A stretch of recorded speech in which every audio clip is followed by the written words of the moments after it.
வாங்க மாப்ள. என்ன மருமங்க 2 பேரும் மல்லு கட்ட வந்த மாதிரி வந்திருக்கீங்க? மாமன் கிட்ட மல்லு கட்டக்கூடாது, ஆனா மானமரியாதை கட்டுப்போம் பாத்துக்கங்கன்னு சொல்லலாம்ல. மாப்ள இருங்க மாமா, ஏன் ஆத்திரப்படுறீங்க? உங்க வீட்டுக்கு மூத்த மருமைங்கிற முறையிலையும் உங்க 2வது பொண்ணு எங்க வீட்டுக்கு மருமகளா வரப்போறாங்கிற வகையிலையும் உங்களுக்கு வர்ற அசிங்கம் எங்களுக்கு தான். இத படிங்க முதல்ல.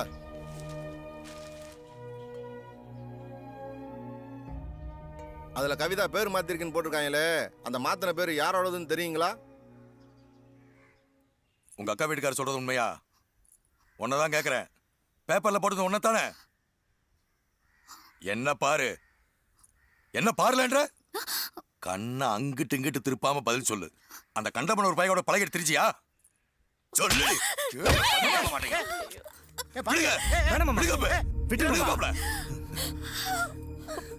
விடுங்கப்ப. இவ்வளவு கேட்கிற வாய திறக்கிறான் பாத்தீங்களா? படிக்க போடின்னு பஸ்ல அனுப்பிவிட்டா முதல்ல அவன் பார்த்தா, அப்புறம் இவன் பார்த்தா, என்னால வந்த வினையில ஒருத்த செத்தான்னு பேப்பர்ல பேர் வேண்டி வந்திருக்கோம். உசுரை விட மானம் பெருசுன்னு நினைக்கிற வம்சம் இது. அப்படி ஒண்ணு இல்லாத ஒண்ணு பண்ணிட்டு வர்றேன். நம்ம குடும்பத்துக்கு இதெல்லாம் சரியா வருமா? இந்தா உன்னையே நினைச்சிட்டு இருக்காப்லையே, கட்டி கொடுத்துருப்போம்ல. ஒண்ணு 4 விஷயம் தெரிஞ்சுக்கிட்டோம்னு படிக்க அனுப்புனா கண்டவன் கூட பழகிட்டு தெரியறியோ? பழகனவனு தான் கட்டிக்கிறவன அனுப்பிடிச்ச சங்கல மேய்ச்சி உன்னை கொண்டே நிறுத்தப்பா. ஆத்திரக்காரன் கதை புத்தி மட்டும் காட்டி விடாத. பாப்பா வா வெளியே பாப்பா.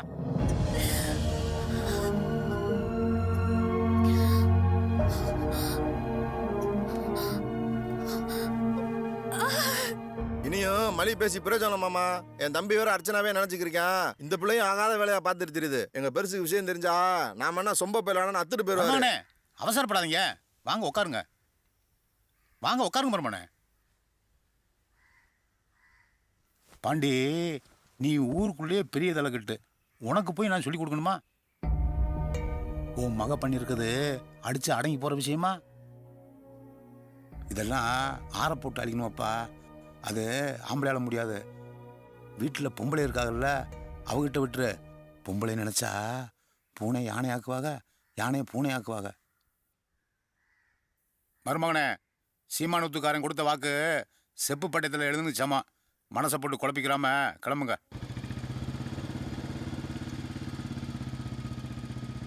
டேய், இப்போ ஏன் கப்பல் கவுந்து போன மாதிரி வர்ற?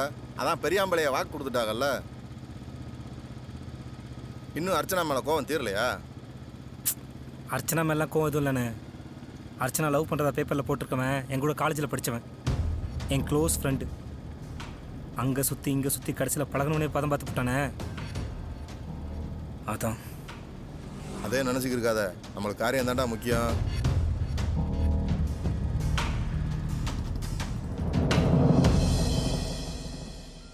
ராசாத்தி, ஏ ராசாத்தி. செல்லம்மாலாம் உன்னை கூப்பிட வேணாம் அத்தை. எல்லாரும் மாதிரியும் அர்ச்சனானே கூப்பிடு. என் மருமக எனக்கு என்னைக்கும் ராசாத்தி தான். நான் என்னவ பண்ணேன்? என் மேல எவ்வளவு கோவம்?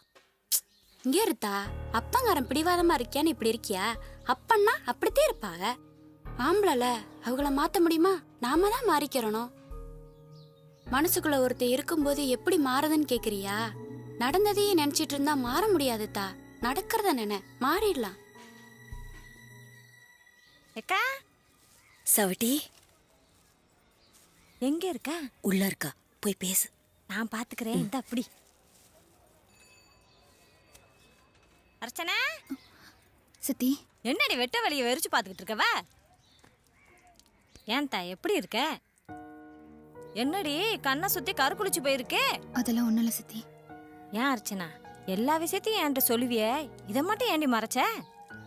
இங்க பாரு, துணியை கூட பிழியாம அப்படியே காய போட்டுக்கிறவ. ஏண்டி பையன் நல்ல நிறமானவனாடி? வளத்தியா வாட்ட சாட்டமானவனா? இல்ல சித்தி, இல்ல சும்மாவே ஆள் அப்படி இருக்கணும் இப்படி இருக்கணும்னு 1000 கனவு காண்றவ. அதான் அதுக்கெல்லாம் பொருத்தமானவனான்னு கேட்டேன். கேர்பிள ஆள் அழகா தான் இருப்பானுங்க. இவனை கட்டினா நம்ம வாழ்க்கை நல்லா இருக்கும்னு ஆசையா தான் இருக்கும். ஆனா அதெல்லாம் நடக்கிறது நம்ம கையிலயா இருக்கு? ஆசைப்பட்டவனோட தான் வாழுவேன்னு பொம்பளைங்க வீம்பு பண்ணியிருந்தா இங்க முக்காவாசி பேத்து கல்யாணமே ஆயிருக்காது. என்னவ பாக்குறவ, இவளுக்கும் அப்படி ஏதாவது இருந்திருக்குமோன்னு பாக்குறியோ? எனக்கு மட்டும் இல்ல, கண்டிப்பா எல்லாத்துக்குள்ள எவனாவது ஒருத்தர் இருந்திருப்பான். 2 பேர் சொல்லியிருப்பாக, ஒருத்தர் சொல்லாமல உள்ளுக்குள்ளே வச்சிருந்திருப்பாக. அவ்வளவுதான் வித்தியாசம். சொன்னா நம்ப மாட்ட, உன் சித்தியும் காதலிச்சிருக்கேன். காலேஜில் செகண்ட் இயர் படிக்கும்போது அதுவா தேடி வந்துச்சு. 2 வருஷம் நான் இல்லாம நீ இல்லை, நீ இல்லாம நான் இல்லைன்னு ஒரு வாழ்க்கை. வீட்டுக்கு தெரிஞ்சு ஒரே கலேபரம். பெரியவங்க பிடிவாதமா இருந்துட்டாக. கடைசியா 2 பேரும் சேர்ந்து முடிவு பண்ணி கல்யாணமும் பண்ணிக்கிட்டான். அவங்க வீட்டில் பார்த்தவங்கள அவங்க கல்யாணம் பண்ணிக்கிட்டாங்க. நம்ம வீட்டில் பார்த்தவங்கள நான் கல்யாணம் பண்ணிக்கிட்டேன். அப்படித்தான் காதல். கஷ்டம் வரும்போது காதலிச்சவனையே கல்யாணம் பண்ணியிருக்கலாமோன்னு தோணும். சந்தோஷம் வரும்போது கட்டினவனை விட வேற யாரும் பொருத்தமாக இருக்காதோன்னு மனசு மாறும். என்னவனை சொல்ற? எதுவும் நம்ம கையில் இல்லை.